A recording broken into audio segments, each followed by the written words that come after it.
Азийн хөгжлийн банкны захирлуудын зөвлөлд Япон улсыг төлөөсөн гүйцэтгэх захирал Кочи Хасагава өнөөдөр манай амьгт айлчлах хүрээндээ дархан ихийг компани үйлдвэрийн үйл ажиллагаатай танилцлаа.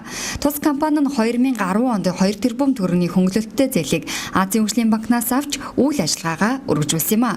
Тодорхойлбол өдөрт 500 хос гутал үйлдвэрлэх хүчин чадал бүхий гутлын үйлдвэрийг байгуулснаас гадна боловсруулах нойтон цэхийн тоног төхөөрөмжөө шинжилсэн байна. Үүний үр дүнд үйлдвэрийн хүчин чадлыг нэг дахин нэмэгдүүлсэн зэрэг бодит үр дүнгууд гарчээ.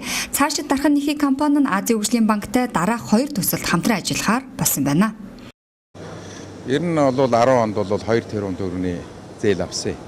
2 тэрбум төгрөгийн зээлээр бол энэ өдөрт 500 хос хотлон үйлдвэрлэх шугам бас энэ боловсруулах нойтон цэхийн зарим нэг тоног төхөөрөмжийн шинжилгээ хийгдсэн. Ерөнхийдөө бид нар одоо бол энэ шахмал шир боловсруулах дараа нь бол энэ хаягдл ноосыг ашиглах 2 одоо хаягдл ашиглах 2 том технологи дээр бол хамтарч ажиллахаар төлөвлөж байгаа. Урдлын авсан зээл тусламжийн хувьд бол зээлийн хувьд бол бид нар хугацаанд бүгдийн төлөө дуус одоогоор бол зээлд янз бүрийн байхгүй. Үр дүнг нь үзлээ маш чанартай бүтээгдэхүүн хийж байна.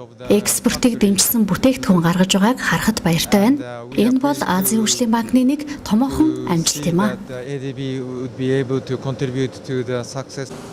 Тэрээр манай улсад Азийн хөгжлийн банкны Япон улсын санхүүжилттэй холбоотой хөгжлийн асуудлаар төр засгийн удирдлагуудтай санал солилцох Азийн хөгжлийн банкны дэмжлэгтэйгээр хэрэгжиж буй төслүүдтэй танилцах зорилгоор ирж энхүү ажиллаж байгаа юм а.